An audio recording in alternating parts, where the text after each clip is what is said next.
Hello, class, and welcome back to another lesson. So, today's lesson is answering another very important question, and hopefully these answers will help you do extremely well in your upcoming presentation. Now, simply put, let's take a look at today's question, which is how to practice your upcoming speech or presentation. And I've come up with three very simple steps that every single one of you can apply. How to actually effectively practice your presentation to really obviously not only get you prepared, but just feeling confident, feeling a little bit more, I get feeling a little less nervous, ideally, right? Just but simply put, feeling a little bit more prepared. Okay, so let us dive into it. So the first technique that I would highly suggest every single person doing when it comes to a presentation, and probably not just a presentation, but interviews as well, which is practicing out loud. Now, most people don't actually apply this tip or actually don't effectively apply this tip. Now, when it comes to practicing out loud, I don't mean just simply taking a look at your presentation and just kind of murmuring or whispering your lines or trying to, you know, not really going all out in your presentation. Now, when I say practice out loud, I mean actually stand up. If you have slides or presentation slides, just have your laptop to the side of you, right? Kind of use it as a projector and go through a full run through of your presentation all out at the same volume that you expect to deliver it during your presentation, right? Kind of simulating that same experience. Now, one thing that I notice among a lot of high achievers is that they have this tendency to kind of be extremely, soft spoken, which is totally understandable because a lot of them are really just in their own heads, kind of just, in their own thoughts, over analyzing everything, which is understandable. Therefore, as a result, they don't really have the tendency or familiarity with saying things out loud or projecting their thoughts, projecting their ideas. So, how do you get more comfortable for your presentation and do a more effective job? Practice out loud, but more specifically, practice at that same volume that you expect to actually deliver in your presentation. Now, I'm assuming that you're actually applying projection techniques at this point. But again, practice out loud. It'll make you feel a lot more comfortable during the actual presentation day. Now, why is practicing out loud so important? It's because you want to kind of build that muscle memory of noticing how loud you should be when you're delivering presentations, right? That perfect volume of how much you need just to fill the room with your voice. So obviously, many of you are giving Zoom meetings and such and things along those lines, so the volume can, differ depending on whoever's visiting your Zoom meeting and how loud their volumes, of course. But you always want to practice great projection and great volume. And you can only achieve that by practicing out loud, listening to yourself, and get familiar with projecting your voice. So, number one tip is practice out loud always. And again, practicing out loud at that volume that you think would be ideal for the actual presentation setting. So if you're only speaking to a group of 5 people, you might not need to be as loud as when you're speaking to 100 people in a lecture hall. And this is with the assumption that you don't have a microphone or something along those lines, right? Obviously, if you have your microphone, it'll make your life a little bit easier. But again, this is mainly for settings where you aren't offered a microphone to deliver your presentation. Okay.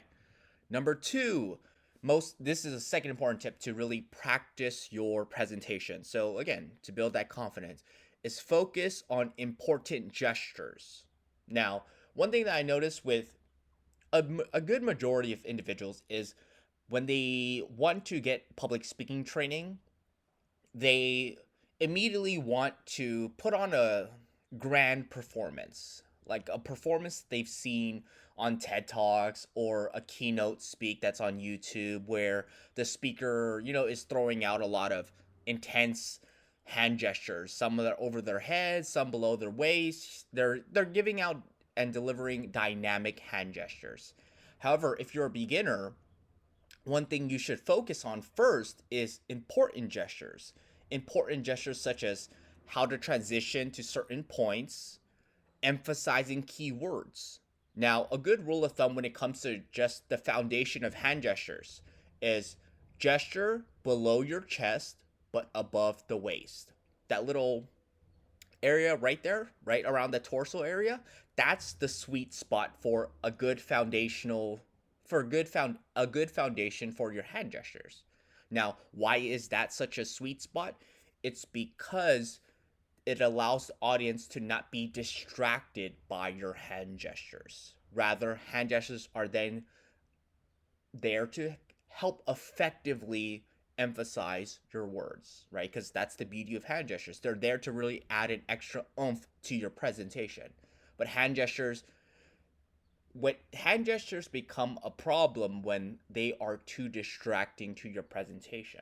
Because again, the purpose of the presentation or your speech is the actual content and the message that you're sending, not the hand gestures, right? We don't need some whimsical over the top hand gestures. They're there if you have them planned and you can do them with conviction. That's great.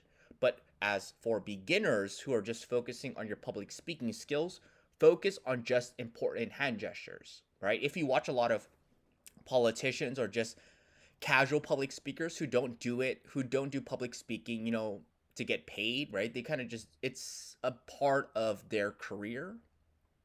They mainly do the same hand gestures. And the one that comes to mind is Barack Obama's hand gesture.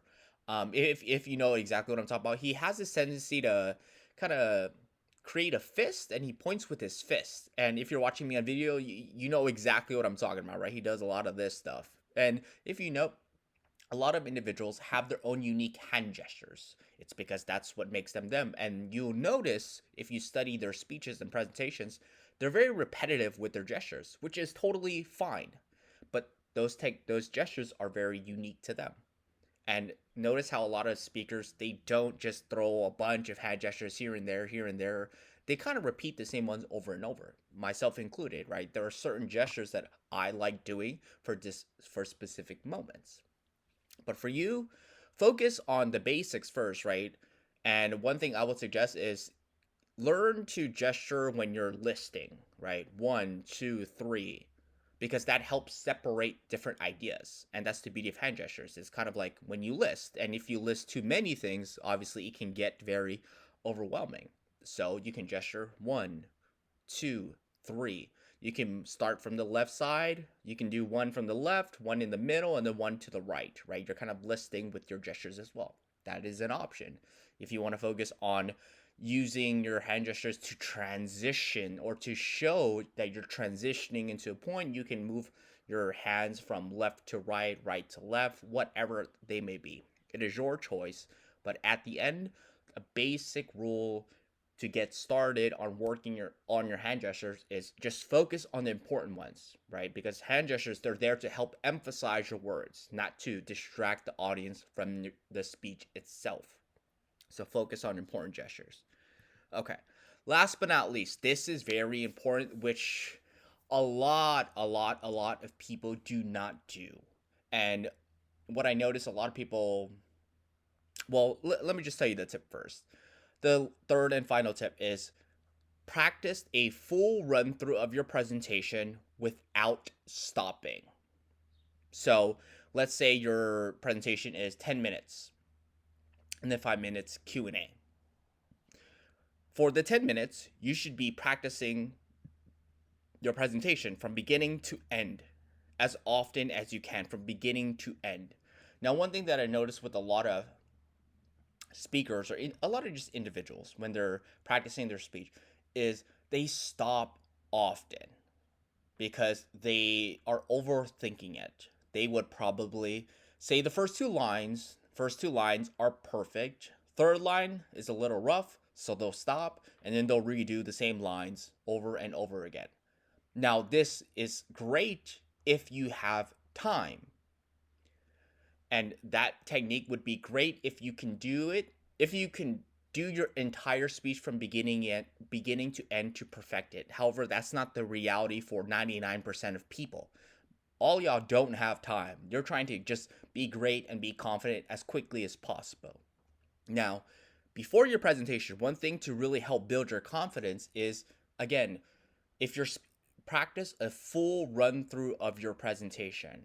Now, if your presentation is an hour, then you best believe you should probably set aside an hour to do a full run through. Now, why is a full run through of your presentation so important? It's because it helps make you be familiar with the presentation for that hour length period, right? If you're only practicing your introduction, or if you're only practicing in 10-minute intervals where one day you're practicing 10 minutes of your introduction, the next day you're practicing another 10 minutes of your main point one, next day, etc., you don't get a feel for how a great 1 hour presentation is supposed to be because you're not familiar with it. You've only been practicing 10-minute sections, 10-minute intervals. Now, if you do a full run through, you know a full run through without stopping. That is very important. Do not stop. If you can practice a full run through without stopping, it'll train you and teach yourself how to overcome little hiccups that occur here and there because they happen all the time. I mean, think about this podcast or this video. Right now, I'm just freestyling it. I will have hiccups. I will have memory slip ups because I'm just going off my speaking outline. I literally just have 3 points in front of me and I'm just going off the notes. Now, a full run through is so important is because, again, it trains you to be familiar with the situation. And that's so important. And think about those lessons that you've learned with being familiar with something, right? Maybe when you started your job for the first time, your first big boy job, right? Your career. The first day, it might have been very uncomfortable and awkward. You have a bunch of people who are your superiors, you're answering to a lot of people, you're not sure where the restroom is, you don't know where you can get water, you don't know whether or not you should leave a meeting, all those questions, right? Excuse the loud volume. I live in Los Angeles, so there will be a lot of extra noises. So, but one thing is, I'm going to talk over it. So, think about that first day at your job, right? Very, very unfamiliar. Now, what is it, a 9 hour workday? Those 9 hours, your first day, a little uncomfortable at first. But the more you went to that job, the more familiar you became with the routine. You knew where things are. You knew how to resolve issues if something went wrong. You know who to speak to. You know where the bathroom is. You know where to eat your lunch. You know where your friends hang out. You're so familiar with your setting and surrounding. Now, the same thing should be applied to your presentation, but I don't see a lot of people practicing that. The only people I see practicing a full run through of the presentation without stopping are people who give keynote speeches or TED Talks, right? So if that is your goal, that's something you should practice. Now, again, you want to practice without stopping. And one thing I would suggest is while you're practicing your presentation without stopping, have a stopwatch or your phone with a timer in front of you and just time yourself. And one thing I would also actually suggest is if you're timing yourself, don't make the time visible to you, right? Like make sure you're unable to see the actual time. And the reason why you want to do that is because if you see the time, you're probably going to speed up or slow down depending on the time, right? If you notice that you're giving a 10-minute presentation, you're going to look at the time and you're like, oh no, I'm at 3 minutes and I'm done with the speech. And then you're going to be super nervous and you're going to panic and you're going to just try to say nonsense and nonsense and nonsense, right? You're trying to compensate, but etc. So it can be very nerve wracking for a lot of people.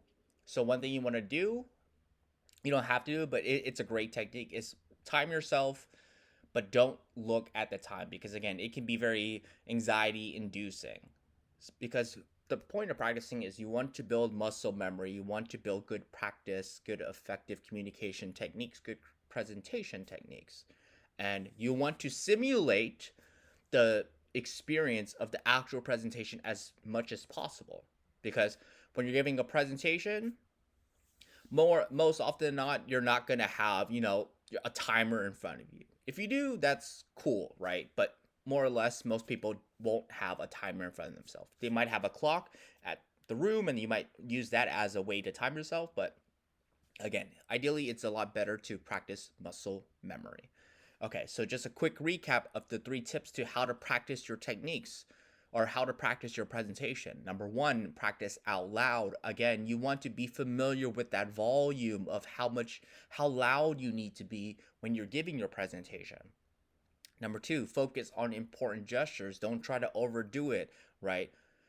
Build off your gestures. You want to practice one solid technique. Once you have that technique down, then you can focus on the second one, then the third one. You want to start building skills into your arsenal. You don't want to just you don't want to be a jack of all trades and try to cram everything in, because you're not going to be able to do anything great. So focus on important gestures first. Once you got them down, move forward. And number 3, do a full run through of your presentation without stopping. Again, this is to familiarize yourself with just learning how to keep going. Even if something goes wrong, how are you going to overcome those little hiccups here and there? What happens if you forget your introduction? Well, the great thing is, if you're doing a practice run and you forget your introduction, you're going to train yourself, or hopefully force yourself to get through it regardless. So you learn little techniques about how you as an individual will overcome obstacles, which is the beautiful thing about life, right? That's why I love public speaking, because it teaches a lot of life lessons. Okay, this video and lesson is getting too long. Hopefully it was extremely helpful. If you have any questions, feel free to email me. All right, take care, everyone. This concludes our lesson for today. I hope you found it useful. If you have any questions, please feel free to email me at prof.brianhy@gmail.com. I'll see you next time. Have a wonderful day.